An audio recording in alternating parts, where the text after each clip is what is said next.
Good afternoon. In this next Canvas tutorial, I'll discuss the process of understanding how to use the SpeedGrader and understanding your gradebook.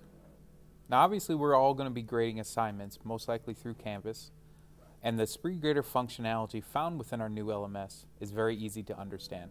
First thing I'm going to do is I'm going to navigate to my assignments, and I've gone ahead and I've submitted an assignment to this sample assignment. So I'm just going to go ahead and click on this.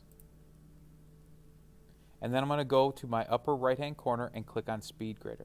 It'll show you here that 0 out of 1 submissions have been graded. So if this number was 1, I would have known that this has been fully graded. But I know it's 0, 1, I have 1 left there. So I'm going to click on SpeedGrader. This is the SpeedGrader functionality found within Canvas. It's a very clean system. It gives you a lot of different features on how to grade and comment on a student's work. But the first thing I want to point out is that this assignment was used during our plagiarism review. And you can see here is the percentage that this has been plagiarized. Now you're wondering, Mr. Clapper, this is your syllabus, how is it plagiarized this much? It's because of this section right here. This is the class overview, the class description, which is taken directly from our website.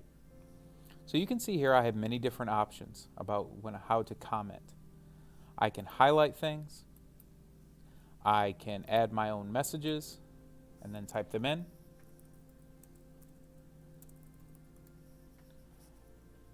I can draw. I can do a ton of different things within this. I can also, on the right hand side here, type in comments. I can attach a file. Maybe I want to help a student along and provide them with some type of PDF resource. I can also do a media comment. And then finally, I can add a speech recognition. So basically, I hit this and it will type in for me here. The media comment's really nice if you want to do audio cues on how to improve their writing. But there's a lot of different functions within the SpeedGrader. And then finally, the most important thing is I can type in a student's score right here. And obviously, this is going to be a 10 out of 10. Speaking of the plagiarism review, if you want to see more details about why the student has plagiarized, in this case 39% being rather high, all you have to do is click on the 39%. That will open up a new tab. It will take you into Turnitin. You might have to sign in, but just use your same username and password, and then you can get into the more detailed report.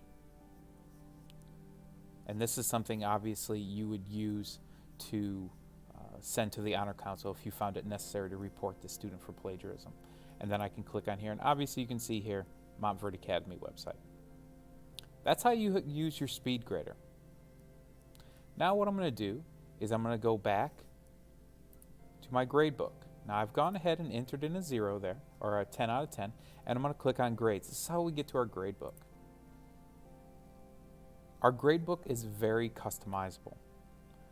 First, what we need to realize is our viewing functions.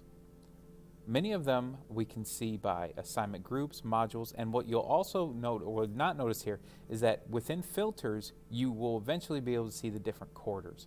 As you add different ways to filter your gradebook, they'll all line up against the top here.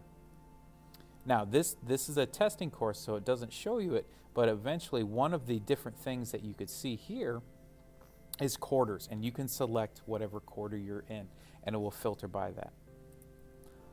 Student names are listed along the left-hand side going down, and then here's the assignment that I've graded.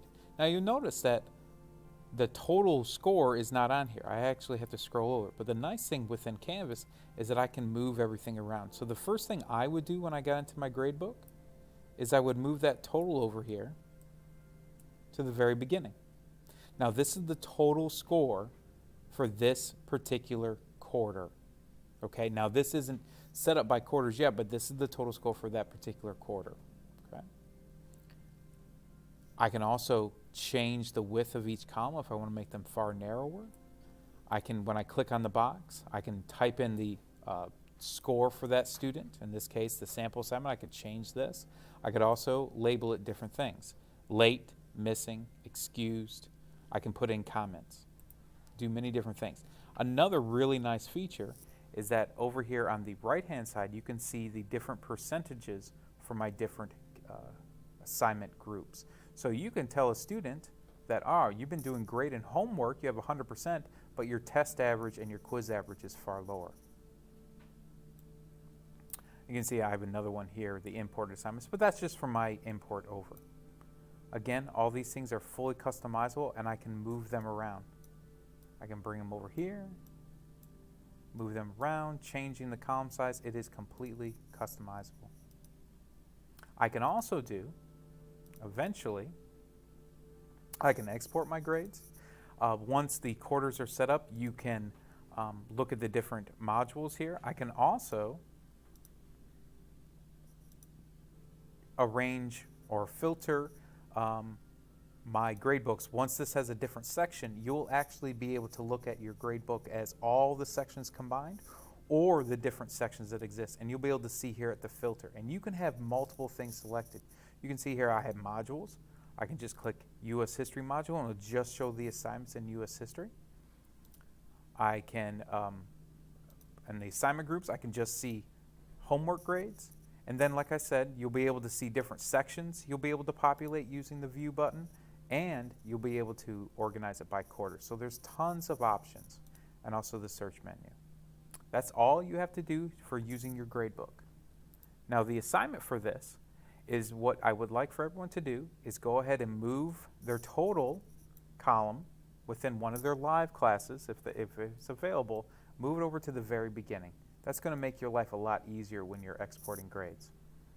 Another thing is you want to go ahead and set up your filtering and go ahead and I would select every one of these. Whatever is available for you, modules, assignment groups, quarters within your live classes, go ahead and select all those because it just gives you more flexibility when viewing your different classes. Once you've done this, go ahead and take a screenshot and you'll be all set. Thanks again.